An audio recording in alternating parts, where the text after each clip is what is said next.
우리가 잘 아는 한 시인이 있죠. 본래 영국계 미국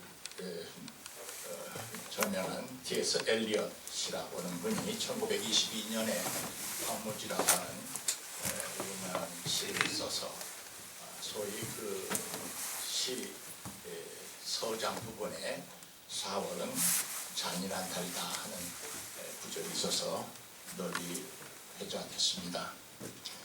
T.S. 엘리엇은 우리 기독교, 특히 개신교의 20세기의 거성이라고 말하는 칼 바르트나 폴 티리과 비슷한 동년배로서 2차 대전 직후에 본래 서구 사람들이 서구 문명은 하나님의 뜻을 펼치는 훌륭한 문명이다 이렇게 자화자찬하면서 살았는데 1차 대전을 통해서 인간의 죄악과 연약함과 비극이 마치 교통사고를 당해서 인간의 내장이 길바닥에 쏟아져 나온 것을 보고 우리가 솟아라치게 놀라고 움츠리는 것 같은 그런 그 시대적 상황 속에서 써놓은 시옷이다.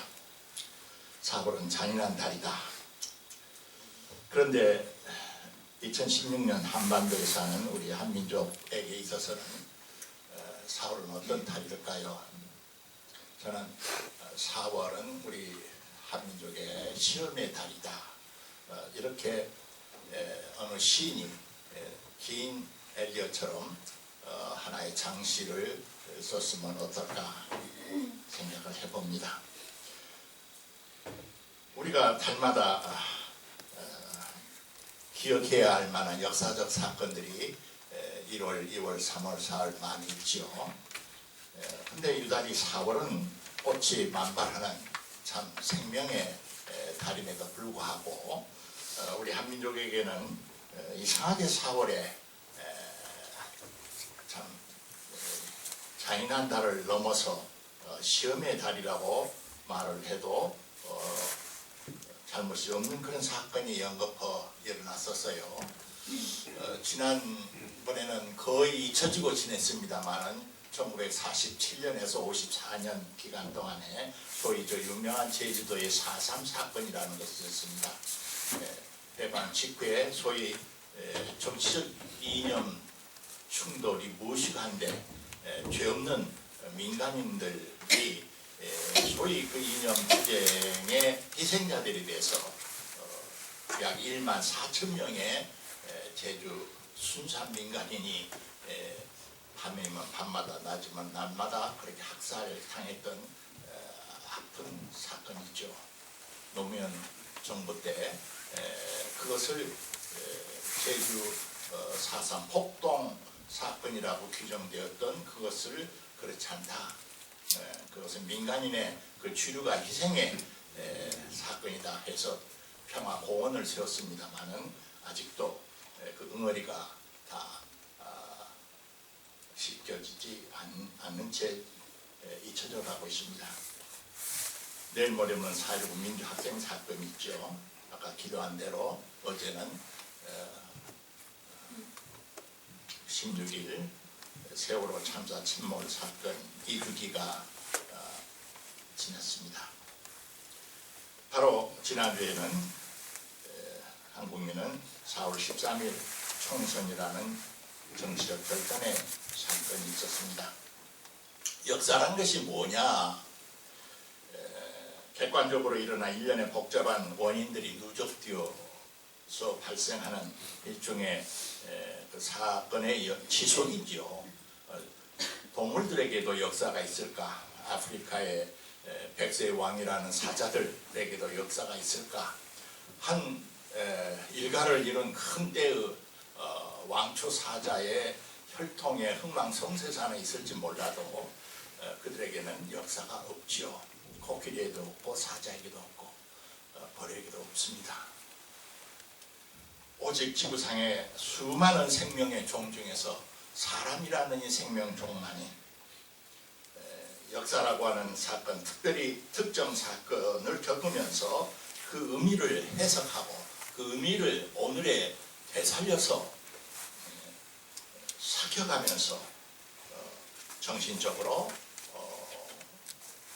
이어가려는 몸부림이라고 말할 수 있습니다. 어느 분이 역사란 과거와 현재의 대화라는 멋있는 말을 했지만은 역사는 결국 뜻을 묻고 뜻을 가지고 살자고 하는 정신의 열정이라고 우리가 평이하게 말해도 잘못을 없을 것입니다.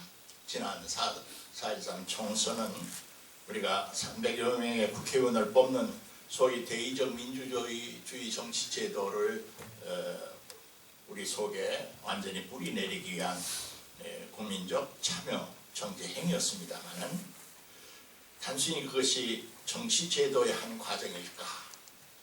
신앙적으로 의미적으로 보면은 이 한민족이 얼마만큼 진리, 진실, 정의, 성실, 공정, 용기, 사랑 이런 면에서 하나님 앞에 성숙했나? 다시 말하면 개인의 이익 추구가 아니라 공동체의 공익을 위해서 결단하는 백성인가 판가름을 하는 하나님 앞에서의 역사의 시험장이었다라고 말해도 틀림이 없는 것입니다. 현직 정치인들이나 정치학자들 또 평론가들 소위 여론 통계 전문 기관들의 여경과는 놀라울 만치 전혀 다른 소위 3당 구조가 형성됐습니다. 누가 뭐라고 해도 이것은 집권 여당과 청와대로 상징되는 현 정치 권력에 대한 민의 심판으로 나타났습니다.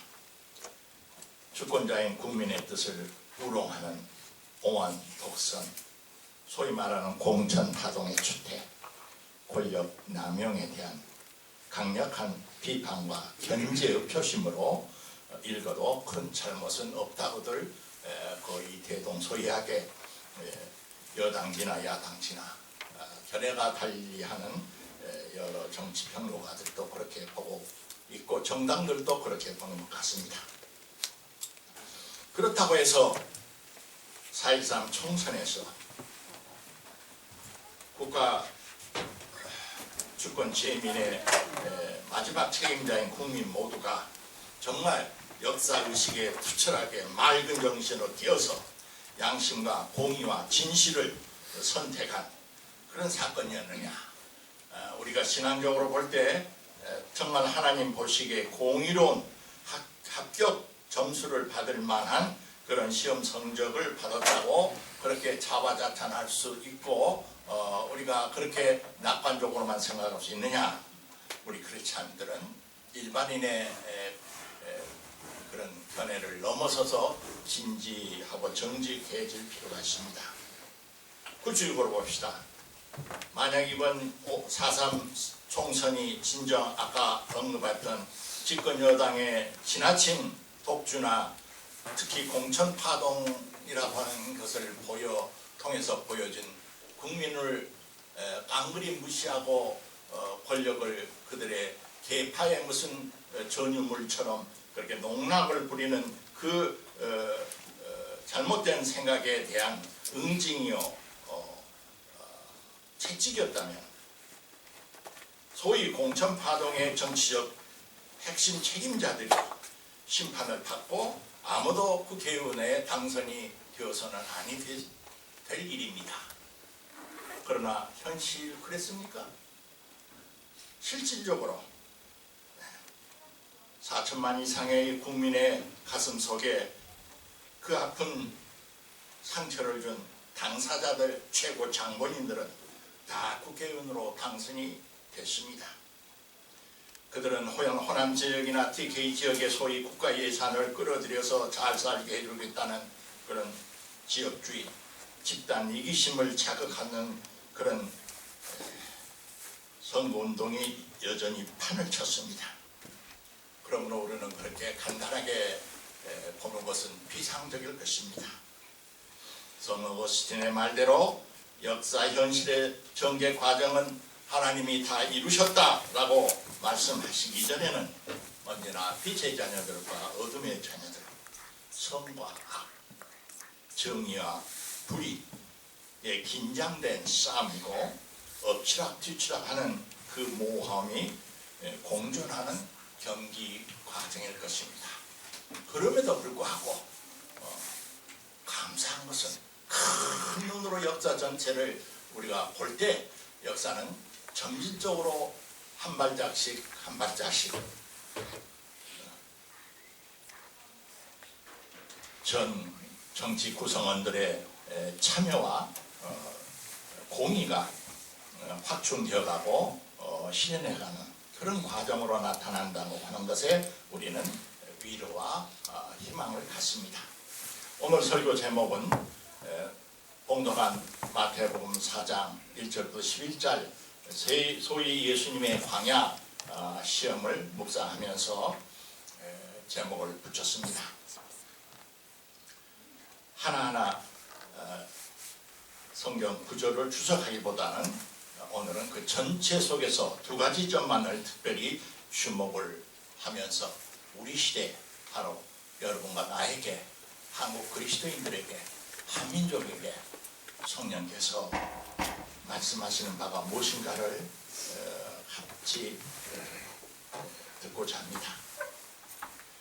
첫째는 예수님의 이 광야 시험 이야기 중에서도 맨 1절 도입부 부분 첫 구절 표현에 우리는 주목하고자 합니다. 읽습니다. 그때 예수께서 악마에게 시험을 받으시려 성령의 인도함을 받아 이끌림을 받아 빈들 광야로 올라가셨다로 되어 있습니다. 그때란 어느 때냐 하면 3장 끝을 보면은 하늘로부터 예수가 바로 하나님의 특별한 선택을 받은 사랑하는 사람이라고 하는 것, 메시아적 사명을 부여받은 그런 사람이라는 것, 너희들은 다 그의 말을 들어야 한다는 것, 말을 바꿔서 말하면 예수 자신이 당신의 공적인 책임을 자각해서 공적 생애 운동, 구체적으로 성경편으로 말하면 하나님 나라 건설의 큰 뜻을 품게 되었을 때 이상하게 광야 시험이 일어났다. 이렇게 문맥은 전개되고 있습니다. 참 이해하기가 어려운 것은 우리가 평소 때 이 구절을 많이 읽습니다만은 우리가 광야 시험이라고 부르는 대로 이 광야의 시험을 받으러 나가셨을 때 그걸 끌고 나간 장본인이 사탄과 악마였을 법한데 성경은 이상하게 그렇게 표현하고 있지 않단 말입니다. 성령에 이끌려 혹은 성령의 인도를 받아서 광야로 시험을 받으러 가셨다. 대체 이게 무슨 소리일까? 예수의 광야 시험에 소위 성령과 사탄이라고 하는 도저히 양립할 수도 없고 병행이 불가능할 듯한 이 두 실제가 동시에 언급되고 있다는 점에 우리는 먼저 주목을 합시다. 도대체 이것은 신학적으로 어떤 의미가 있을까? 목회학적으로 말한다면 크리스찬 하나님의 자녀들이 인생 살아가는 과정 속에서 견디기 어려운 시련이나 고난이나 비극을 겪을 때일지라도 부디 하나님 없이 나 홀로 버려지는 고독 상태에 있구나 이렇게 생각하지 말아라.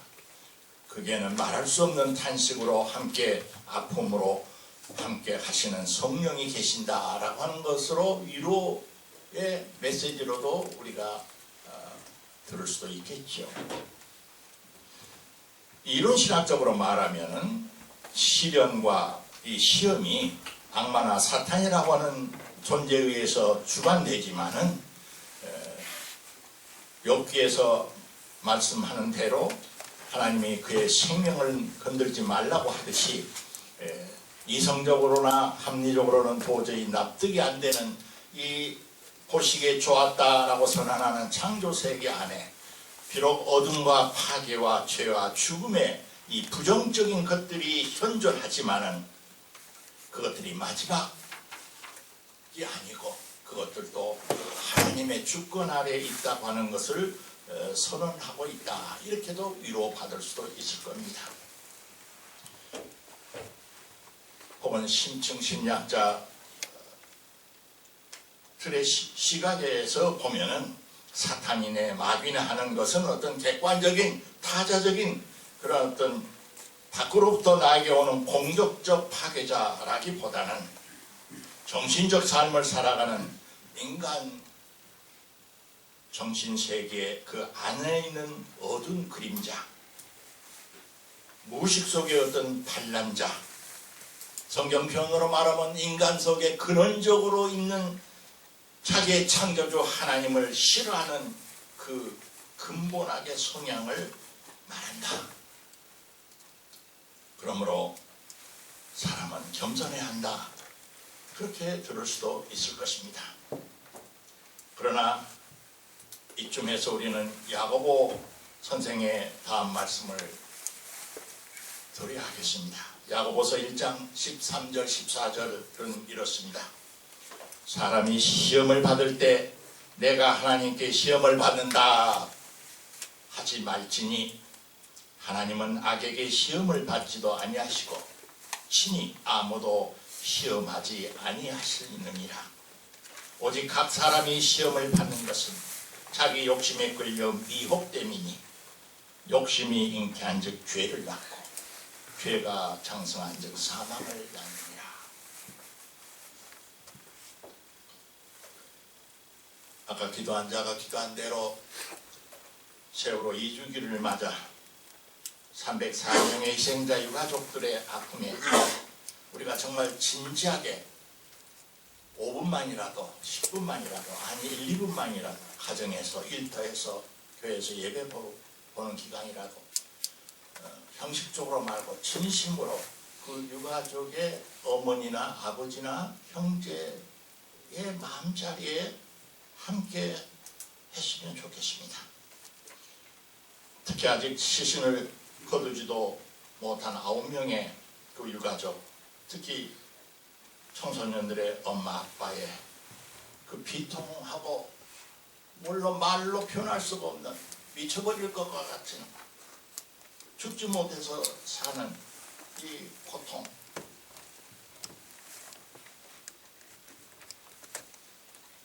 입장을 바꿔서 내 자식, 내 손자, 내 가족 이 지금 그렇게 있다고 한다면 지난 2년 동안 목구멍에 밥이 넘어가는 것이 기적이죠.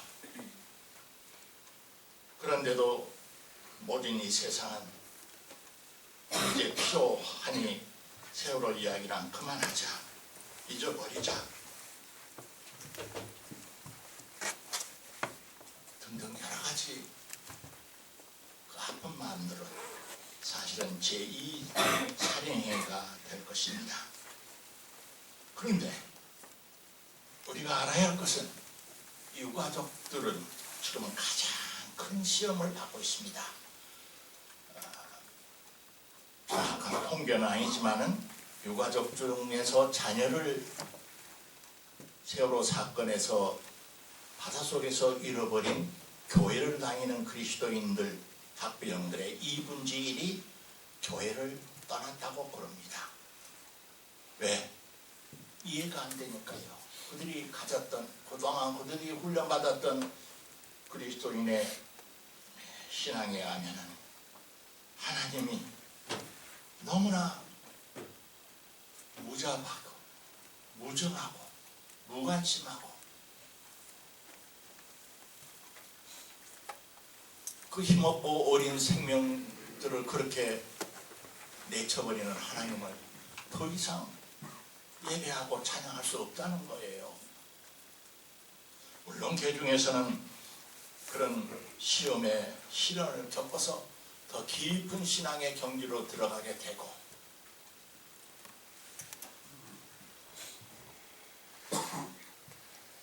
그 생명들이 헛되지 않게 하기 위해서 용기를 내서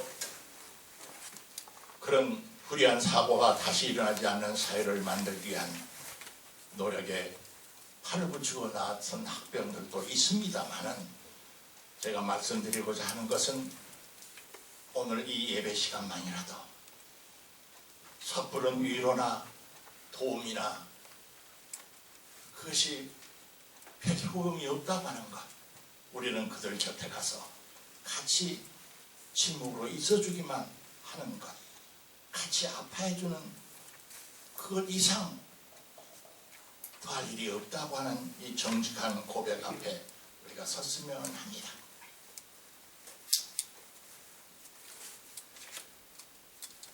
오늘 본문 광야 시험에서 특히 두 번째 이제 우리가 주목을 하고자 하는 것은 이 사탄 마귀라고 표현하는 이 실제가 예수를 시험하고 유혹하고 설득하는 과정 속에 놀랍게도 성경을, 하나님의 말씀을 인용한다고 하는 사실입니다.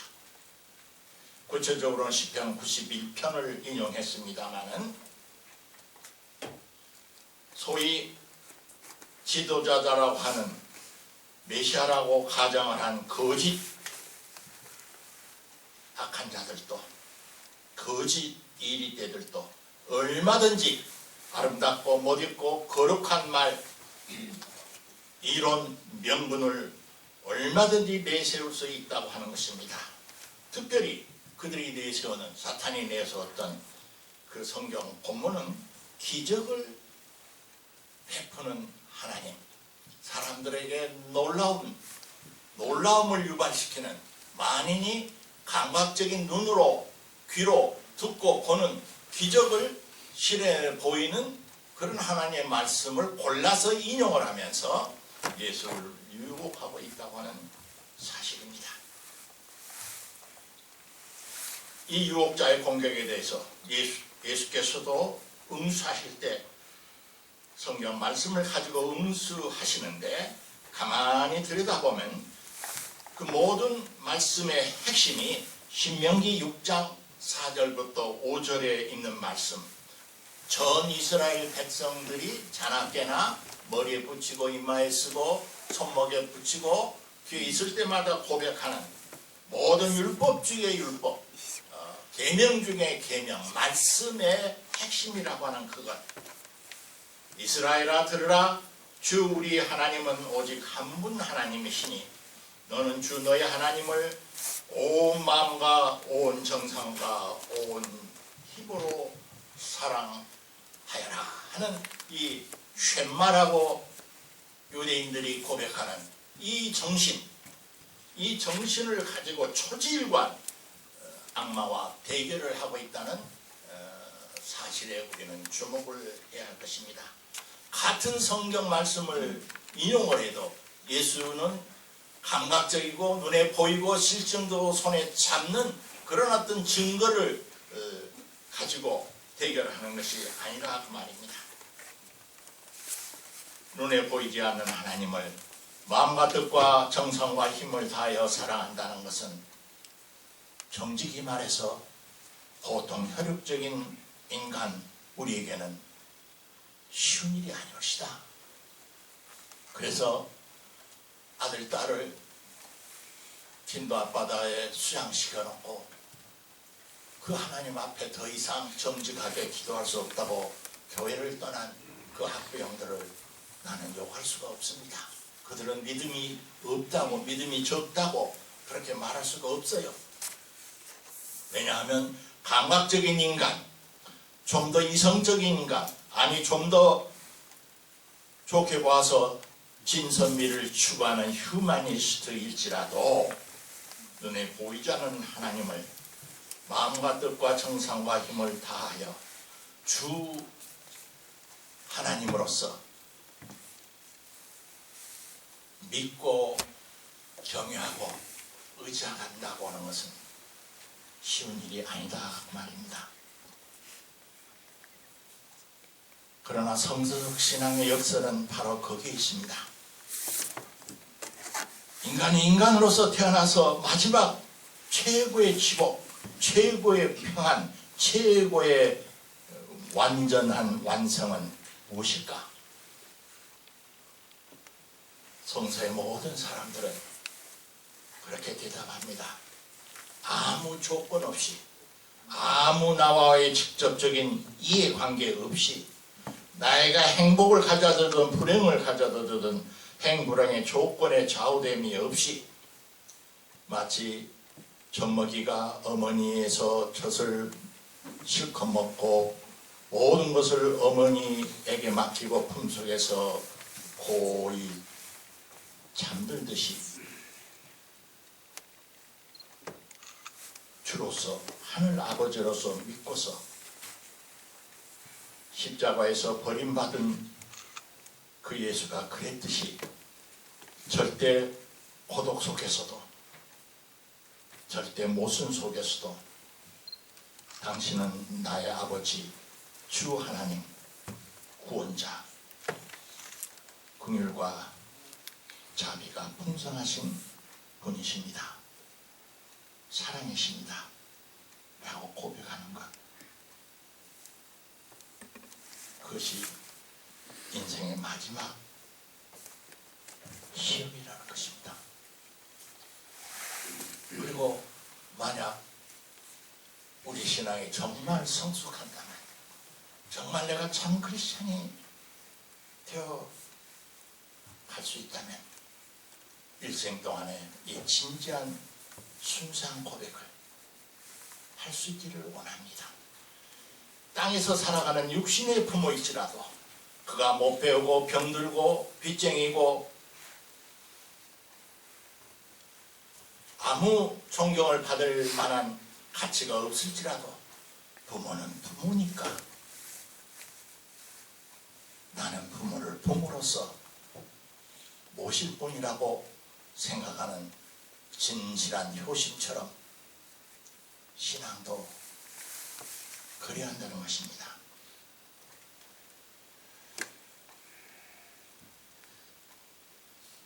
광야의 시험이란 오늘 본문 자체가 사탄과 성령의 합작으로서 예수를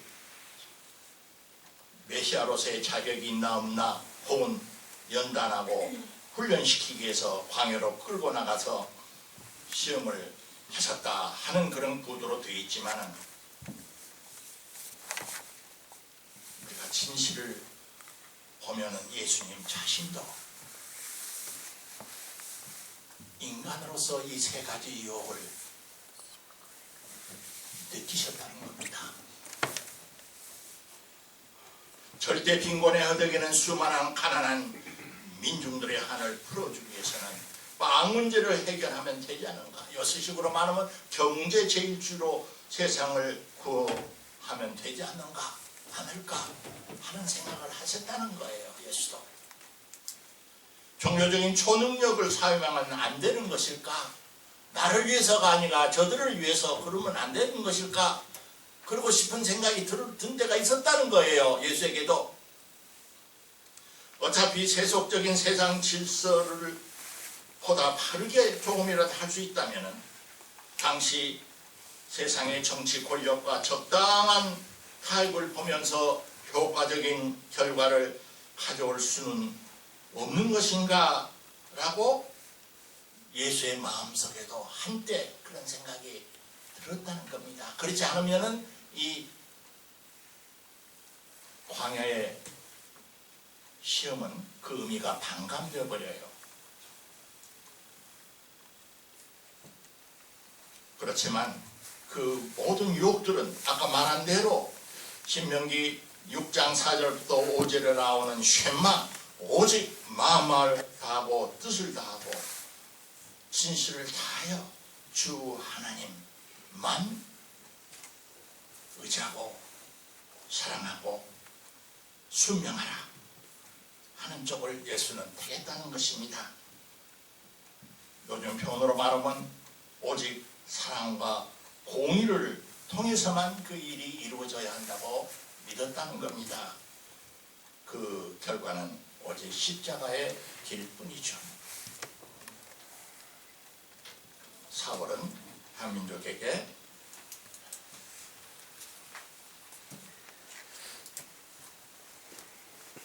시험의 달인 것 같습니다. 우리 그리스도인들, 사교 작은교회 교인들 예수처럼 세상 속에서 사탄의 유혹에 지지 말고 내가 세상을 이겼노라 두려워하지 말라 하는 예수 말씀을 믿으신 교인 되시기를 축원합니다. 기도 대신 여러분 주보 맨 뒤에 사면 끝에 보면은 지난주일부터 일주일 동안 70대대로 금주에 우리가 묵상해야 할 성경 말씀을 여러분에게 적어줍니다. 이것을 오늘은 한 목소리로 기도 드심 읽겠습니다. 기도합니다.